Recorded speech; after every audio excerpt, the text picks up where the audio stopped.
بسم الله الرحمن الرحيم لقد تاب الله على النبي والمهاجرين والأنصار الذين اتبعوه في ساعة العسرة من بعد ما كاد يزيغ قلوب فريق منهم ثم تاب عليهم إنه بهم رؤوف رحيم وعلى الثلاثة الذين خلفوا حتى إذا ضاقت عليهم الأرض بما رحبت وضاقت عليهم أنفسهم وظنوا أن لا ملجأ من الله إلا إليه ثم تاب عليهم ليتوبوا إن الله هو التواب الرحيم يا أيها الذين آمنوا اتقوا الله وكونوا مع الصادقين بارك الله لنا ولكم في القرآن العظيم ونفعنا وإياكم بالآيات والذكر الحكيم اللهم صل على محمد وعلى آل محمد كما صليت على إبراهيم وعلى آل إبراهيم إنك حميد مجيد نهاية قابل احترام حضرت পীর সাহেব নানুপুর হাফিজাহুল্লাহ জামিয়া ইসলামিয়া ওবাইদিয়ার সম্মানিত মহাপরিচালক, দিগার হযরত উলামায়ে কেরাম, দেশের বিভিন্ন প্রান্ত থেকে সমবেত সোহবতে আউলিয়া আল্লাহর অভিপ্রায়ে সমবেত এই নানুপুর কাননে আমার প্রাণপ্রিয় সত্যান্বেষী সালিকিন হাজরাত, আমি সর্বপ্রথম নিজেকে সৌভাগ্য মনে করছি যে আল্লাহ পাক রব্বুল আলামিন আমাদের আকাবির এবং আসলাফদের এই ইয়াদগার আল্লাহ পাক রব্বুল আলামিনের মহব্বত এবং ভালোবাসা, তাকওয়া এবং খাশিয়াতে ইলাহির নূর এবং আলোর দ্বারা নিজেকে আলোকিত করবার এই মহান মারকাজে আল্লাহ আমাকে হাজিরি দেওয়ার তৌফিক দান করেছেন। এই খানকাহে জমিরিয়ার ফয়েজের দ্বারা কিছু সময়ের জন্য নিজেকে ফয়েজিয়াব করার সুযোগ আল্লাহ আমাকে দিয়েছেন এবং আমাদের সকলকে দিয়েছেন। এর উপরে দেশের বরেণ্য উলামায়ে কেরাম, বুজুর্গানে দ্বীনের সোহবত এবং তাদের জুবানের কিছু কথা আলোচনা শোনারও তৌফিক আমাদের হয়েছে। এগুলো সব আল্লাহ পাক রব্বুল আলামিনের নিয়ামত। এই জন্য আল্লাহর দরবারে শুকরগুজারি আদায় করি, আলহামদুলিল্লাহ। এই নানুপুরে বাংলাদেশের মানুষ, গোটা বাংলাদেশের সকল প্রান্তের মানুষ,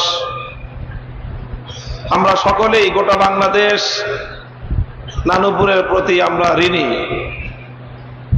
কারণ এখান থেকে গোটা দেশ জাতির হেদায়েতের জন্যে, উম্মতকে সঠিক পথে পরিচালিত করার জন্যে, উম্মতের আল্লাহ ভোলা মানুষগুলোকে আল্লাহর সাথে জুড়ে দেওয়ার জন্যে শতাব্দীকাল পর্যন্ত এই নানুপুরের যে খিদমাত এবং তাদের যে অবদান, এই জাতি গঠনে এই নানুপুরের খিদমাতকে এই জাতি কোনোদিনও ভুলতে পারবে না।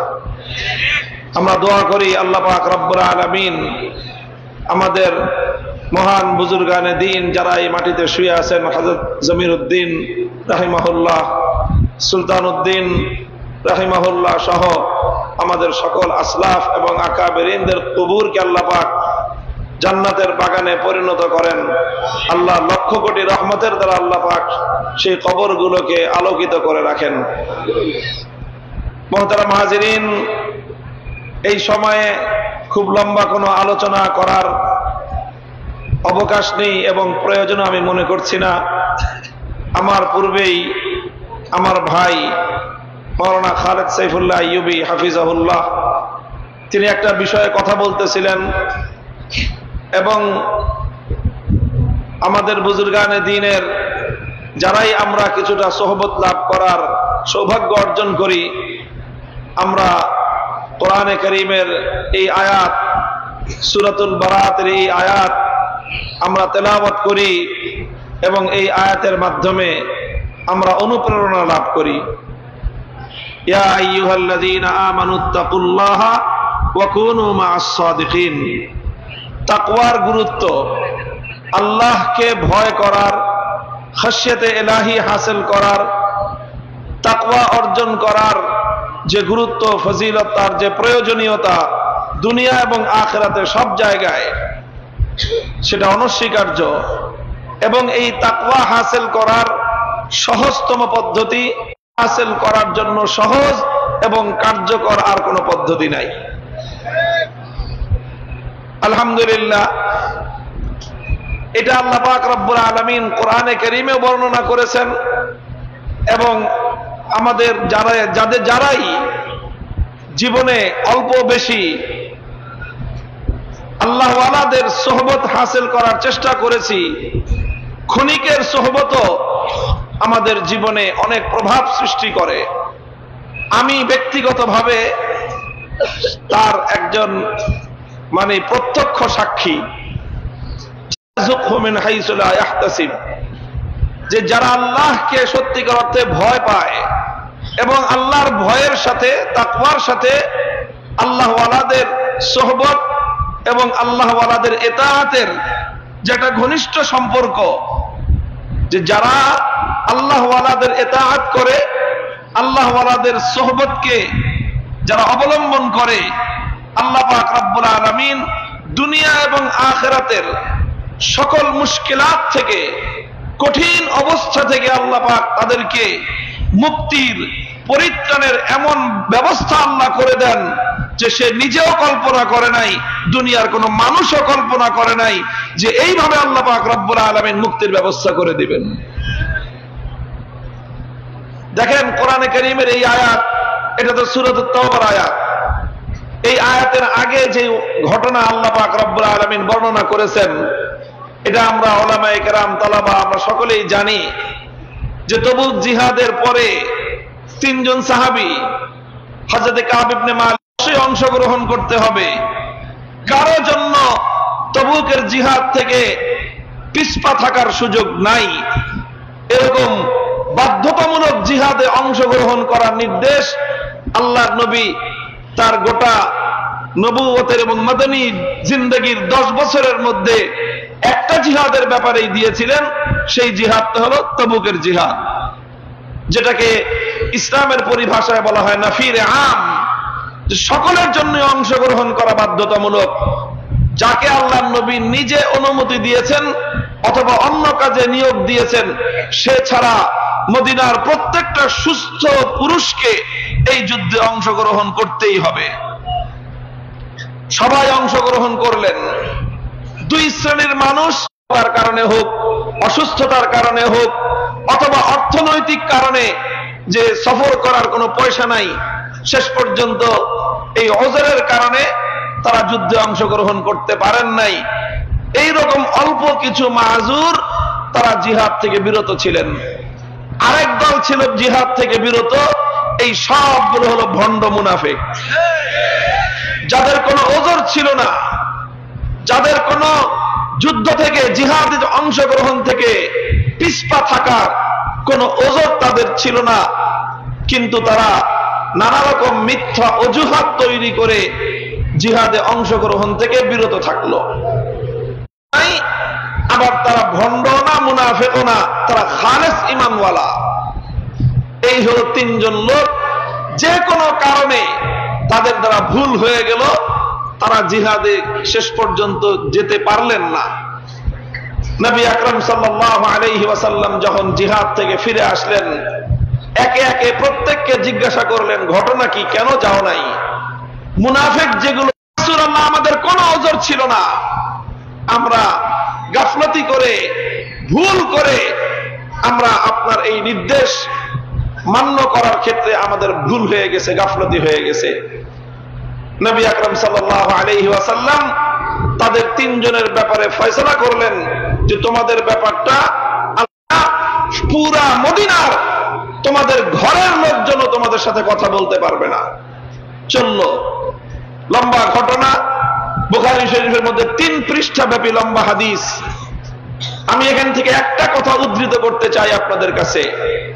হযরত কাব ইবনে মালিক রাদিয়াল্লাহু তাআলা রাদিয়াল্লাহু আনহুম, তো হযরত কাব ইবনে মালিক রাদিয়াল্লাহু আনহু তিনি নওজওয়ান যুবক মানুষ, শরীর স্বাস্থ্য ভালো ছিল, কিন্তু যে কোনো কারণে একটা ভুলের মধ্যে পড়ে জিহাদে যাওয়া হয় নাই। তিনি যখন আল্লাহর নবীর কাছে গিয়ে নিজের ভুল স্বীকার করলেন, তো তুমি যদি আল্লাহর নবীর কাছে গিয়ে একটু ঘুরায় পেঁচায় বলতা যে হুজুর আমার অসুস্থতা ছিল, আমার মাথা ব্যথা ছিল, আমার পেট ব্যথা ছিল, এরকম একটা কিছু বাহানা বলতা, তাহলেই তো তুমি এই বিপদে পড়তা না। কাব ইবনে মালিক বলেন যে আমার তো সোনালী সোহবত প্রাপ্ত সাহাবায়ে কেরামের মধ্যে আমাদের জন্য চমৎকার এবং উত্তম আদর্শ রয়েছে, আমাদের আকাবিরিনরা এমনিতেই বলেন নাই। জীবনের পরতে পরতে, জীবনের ক্ষেত্রে ক্ষেত্রে তিনি চিন্তা করলেন যে এই যে উনি যেরকম বিপদে পড়েছেন, ওনার মতো সর্বোচ্চ মর্যাদা সম্পন্ন বদরি সাহাবী, তখন হে উম্মত, হে আমার ভাইয়েরা, বিশেষ করে আমার তরুণ প্রজন্মের আমাদের ছাত্র ভাইয়েরা, আমি তোমাদেরকে এই ঘটনা থেকে ইবরাত এবং শিক্ষা গ্রহণ করার পরামর্শ দিচ্ছি, এবং সেই সঙ্গে আমি আমার নিজের অভিজ্ঞতার কথা তোমাদের কাছে শেয়ার করতেছি, বলতেছি। হযরত কাব ইবনে মালিক তিনি এক পাল্লায় সকল বুদ্ধিদাতা, কুমন্ত্রণাদাতা, সব ধরনের পরামর্শদাতাকে এক পাল্লায় রাখলেন। 2 জন আল্লাহওয়ালা সালেহ ব্যক্তির মতামতকে তিনি আরেক পাল্লায় রাখলেন।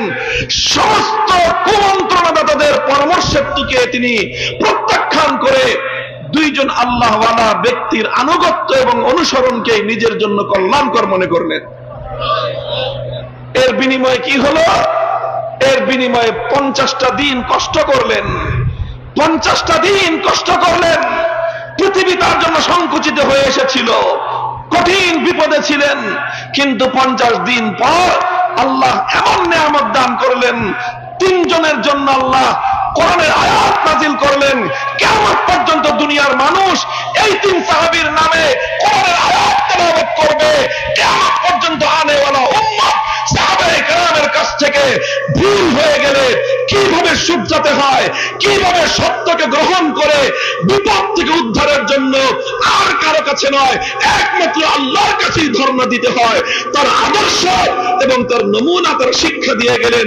কিয়ামত পর্যন্ত উম্মতে মুসলিমা এই 3 সাহাবীর ঘটনা থেকে তওবার শিক্ষা গ্রহণ করবে। আলহামদুলিল্লাহ, এই 3 জন ব্যক্তি উম্মতের জন্য মেয়ার হয়ে গেলেন, তওবার মেয়ার। এই 3 জন ব্যক্তি উম্মতের জন্য সত্যের মাপকাঠি দাঁড়িয়ে গেলেন এই ঘটনার মাধ্যমে। বন্ধুগণ, আমি যে অভিজ্ঞতাটা বলতে চাই আপনাদের কাছে, দেখেন আপনারা জানেন 2021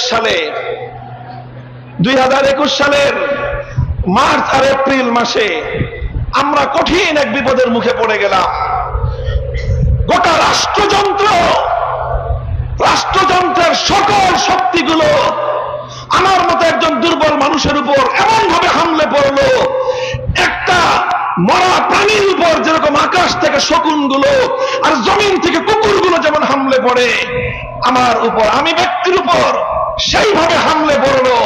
রাষ্ট্রের সমস্ত এজেন্সিগুলো, সমস্ত গোয়েন্দা সংস্থাগুলো, প্রশাসনের, পুলিশ বলেন, ডিজিএফআই, এনএসআই, এসবি, গোটা প্রশাসন, সেই সাথে বিগত সরকারের সরকারি দল, সব এমন ভাবে হামলে পড়লো শকুন যেরকম গরুর উপর হামলে পড়ে। আল্লাহর কসম খেয়ে বলে ঠিক এইভাবে তারা হামলে পড়েছিল। পরিস্থিতির ভয়াবহতায় কল্পনা করতে পারি নাই যে এইরকম ভয়াবহ পরিস্থিতির কোনোদিন সম্মুখীন হওয়া লাগতে পারে। ওই কঠিন পরিস্থিতিতে পড়ে নিজেকে চিন্তা করলাম কি করব এখন, দিশেহারা হয়ে গেলাম। চিন্তা করলাম কি করণীয়। আল্লাহ পাক রব্বুল আলামিন একটা সাহায্য করলেন আমাকে। আমার অন্তরের মধ্যে আল্লাহ পাক কোরআনে কারীমের এই আয়াতকে আমার অন্তরে, তাই এই আয়াতের প্রতি আল্লাহ মনোযোগ নিবদ্ধ করে দিলেন যে মামুনুল হক তুমি এই আয়াতের দিকে লক্ষ্য করো। আমি আয়াতের দিকে লক্ষ্য করলাম, লক্ষ্য করে দেখলাম যে ঠিক ওই যুগে যেরকম আল্লাহর পয়গম্বরের তিনজন গুরুত্বপূর্ণ সাহাবী তারা যেরকম বিপদে পড়ে গিয়েছিলেন, আজ বর্তমান যুগেও ঠিক এই স্বৈরাচারী ইসলাম বিদ্বেষী এবং আন্তর্জাতিক ইসলাম বিদ্বেষের বাংলাদেশী এজেন্টদের কবলে মূলত টার্গেটে পরিণত হয়েছিলাম তিনজন ব্যক্তি বিশেষ করে। আমি লক্ষ্য করে দেখলাম এই তিনজনের রূপটা ঠিক ওরকম সাহাবীদের তিনজনের যেরকম একটা অবস্থা ছিল, ওই তিনজনের মধ্যে দুইজন ছিলেন বয়স্ক, একজন ছিলেন যুবক। আমি লক্ষ্য করে দেখলাম যাদেরকে টার্গেট করা হয়েছে বিশেষভাবে এখানেও তিনজন, এই তিনজনের মধ্যে দুই বয়স্ক একজন যুবক। বয়স্ক দুইজন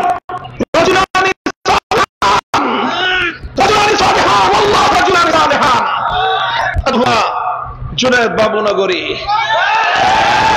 वल आखर नूर हुसैन अल कासिमी रहिमहुमुल्लाह ताआला रहमतन वासिआ व जअलल जन्नता मावाहुमा। আমি দেখলাম যে আমার এই দুই বুজুর্গ, তাদের দুইজনকেও টার্গেট করা হয়েছে। তারা দুজন মুরব্বী, ক্লান্ত, বয়স্ক এবং আলহামদুলিল্লাহ তারা নেককার। এই যুগে যতটুকু নেককার মানুষ আমরা দেখি, তাদের চেয়ে উত্তম নেককার আমার চোখে আর এই যুগে তেমন কেউ নাই। আর আমি এক গুনাহগার বান্দা যুবক মানুষ। দেখলাম ওই সাহাবীদের মধ্যে দুইজন ছিলেন মুরব্বী, একজন যুবক। আমি চিন্তা করলাম ওই যুবক যেভাবে চিন্তা করেছিল আমারও ঠিক সেভাবে চিন্তা করা দরকার। এখান থেকে আল্লাহ আমাকে সাহাবীদের হাতের সাথে মিলে গেলে আল্লাহ আমার জন্য পরিত্রাণের ব্যবস্থা করবেন। আমি চিন্তা করলাম কাব ইবনে মালিক যেভাবে চিন্তা করেছেন যে আমার অবস্থা যেহেতু আমার পূর্বসূরি এই দুই বুজুর্গের সাথে মিলে গেছে, তাওয়াক্কুল আলা আল্লাহ সিদ্ধান্ত গ্রহণ করলাম যা হবে জীবন যাবে, ইজ্জত যাবে, যা যায় সব করবে, বাতিলের সামনে মাথা নত করব।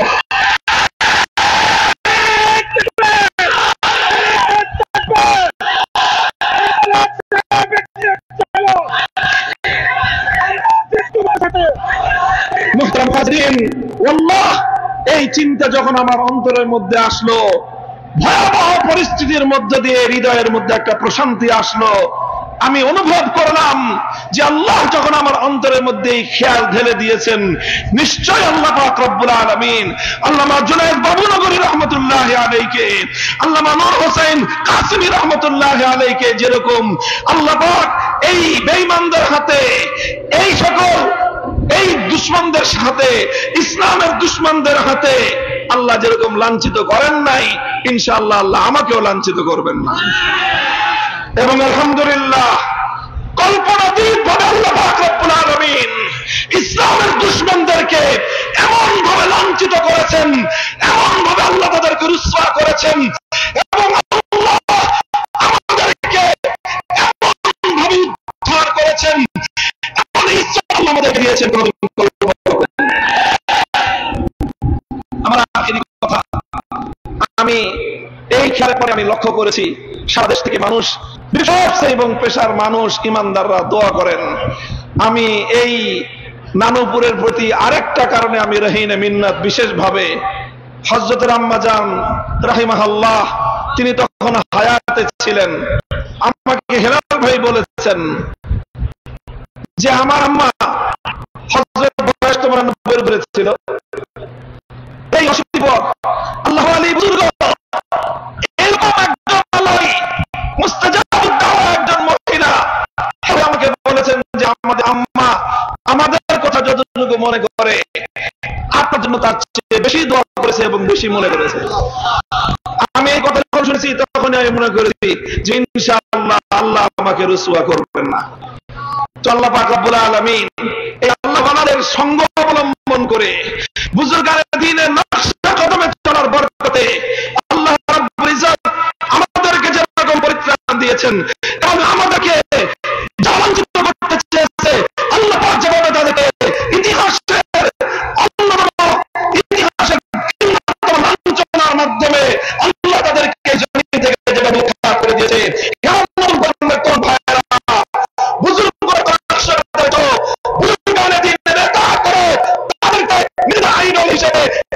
অনুসরণীয় হিসেবে তাদের সহবত হাসিল করো, তাদের ইত্তেবা করো। ইনশাআল্লাহ সুম্মা ইনশাআল্লাহ আগামী বাংলাদেশ, আগামী জাতি, আগামী জমিন ইসলাম ছাড়া কিছু থাকবে না।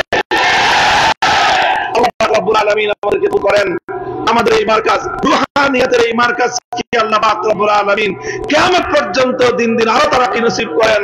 গোটা বাংলাদেশের সমস্ত ইমানদার মানুষ যেন এখান থেকে রুহানি ফিউজ হাসিল করতে পারে, আমিও যেন আমার এই সিলসিলা অব্যাহত রাখতে পারি। আল্লাহ আমাকেও যেন তৌফিক দান করেন। ওয়া আখিরু দাওয়ানা আলহামদুলিল্লাহি রাব্বিল আলামিন। আসসালামু আলাইকুম ওয়া রাহমাতুল্লাহ। জি জি মুসাফার জন্য আমরা শুরু করি এলাকার জন্য আমরা